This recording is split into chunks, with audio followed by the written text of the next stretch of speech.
ஜூலை 28, 2024 ஆடி ஞாயிற்றுக்கிழமை. ஞாயிற்றுக்கிழமை அப்படின்னாலே ரொம்ப ரொம்ப ஒரு விசேஷமான ஒரு நாள் தான். எல்லாரும் ஓய்வெடுக்கிற நாள் அப்படின்றதெல்லாம் தாண்டி அந்த ஞாயிற்றுக்கிழமை ஒரு சிறந்த தானம் செய்தால் அது மேலோங்கி நம்ம குடும்பத்துக்கே ஒரு பலன் கிடைக்கும் அப்படின்னு சொல்லுவாங்க. அந்த சிறந்த தானம் என்ன அப்படின்னு கேட்டிங்கன்னா அன்னதானம் தான். நம்ம யாரேனும் ஒருவருக்கோ இல்லை அவங்க வசதிக்கு ஏற்றார் போல் 2 பேருக்கோ 10 நபருக்கோ 50 நபருக்கோ 100 நபருக்கோ அது உங்களுடைய வசதிக்கு ஏற்றார் போல் அட்லீஸ்ட் ஒருத்தவங்களுக்காவது ஒரு அன்னதானம் அப்படின்ட்டு செய்தீங்கன்னா வயிறு நிறைய அவங்க சாப்பிட்டு அவங்க மனமாற வாழ்த்தக்குள்ள நம்மளுடைய ஃபேமிலிக்கு நம்மளுடைய குடும்பத்திற்கே ஒரு மிகப்பெரிய நன்மைகளை கொடுக்கும். பல பிரச்சனைகள்லேருந்து நம்மளை விடுபட செய்யும் அப்படின்றதே ஒன்று சொல்லுவாங்க.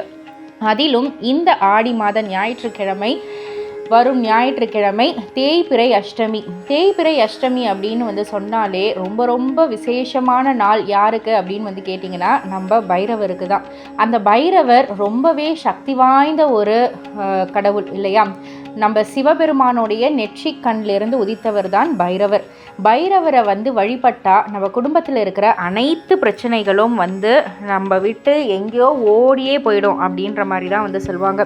அது என்ன மாதிரி பிரச்சனையாக வேணாலும் இருக்கட்டும், செல்வ பிரச்சனையாக இருக்கட்டும், கடன் பிரச்சனையாக இருக்கட்டும், இல்லை குடும்பத்தில் இருக்கிற பிரச்சனையாக இருக்கட்டும், இல்லாட்டி எந்த ஒரு நில பிரச்சனை, வீட்டு பிரச்சனைன்னு இந்த மாதிரி எந்த ஒரு பிரச்சனையாக இருந்தாலுமே நம்ம பைரவரை போய் நம்ம வழிபட்டோம் அப்படின்னா அதற்கான பலன் மேலோங்கி கிடைக்கும் அப்படின்னே சொல்லலாம்.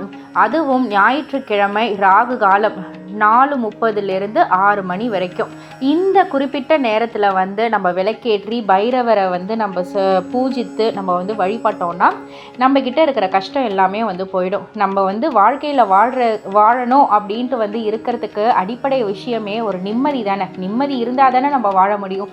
நிம்மதி எதிலிருந்து கிடைக்குது? காசால், பிரச்சனை இல்லாமல் இருக்கிறதால, சண்டை சச்சரவுகள் இல்லாமல் இருக்கிறதாலன்னு சொல்லிக்கிட்டே போகலாம். அந்த நிம்மதி கிடைக்கணும், பிரச்சனை அகலணும் அப்படின்னு சொல்லிட்டு நம்ம வழிபாடு செய்யலாம். காசு கடன் பிரச்சனை அப்படின்றது மட்டும் இல்லை, கரெக்டாக நம்ம இன்னும் கொஞ்சம் சம்பாதிக்கணும், எனக்கு செலவுக்கே சரியாக இருக்குது, வரவு ஏதாவது ஒன்று அதிகமாக வரணும், ஏதாவது ஒன்று நான் சேமிக்கணும், கடன் இதுக்கு மேலே நான் வாங்காமல் இருக்கணும் அப்படின்ட்டு பல விஷயங்களுக்காகவும் நம்ம பைரவரை நம்ம வழிபடலாம். பைரவாய நமக, ஓம் பைரவா போற்றி அப்படின்னு சொல்லி அந்த நாமத்தை சொல்லியே நம்ம பூஜை செய்யலாம்.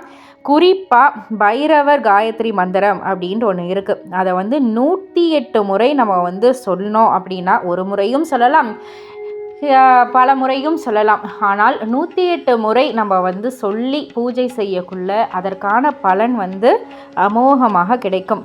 அந்த பைரவர் காயத்ரி மந்திரம் என்ன அப்படின்னு கேட்டிங்கன்னா, ஓம் ஸ்வானத் வஜாய வித்மஹே சூலஹஸ்தாய தீமஹி தன்னோ பைரவ பிரஜோதயாத்.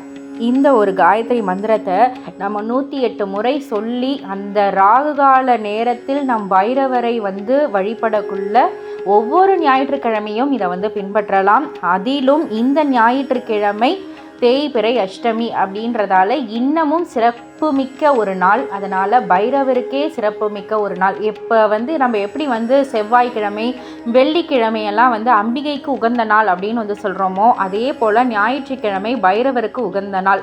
அதிலும் தேய்பிறை அஷ்டமி பைரவருக்கு ரொம்ப ரொம்ப சிறப்பான நாள். அதனால் வருகின்ற தேய்பிறை அஷ்டமி, அதாவது வருகின்ற ஆடி மாத ஞாயிற்றுக்கிழமை ரெண்டுமே ஒரு சேர வருது. அதனால் இன்னமும் பல மடங்கு நன்மைகளை தரும் அந்த நாளில் பைரவரை வழிபட்டால் பைரவரை வழிபட்டு நன்மை பெறுவோம்.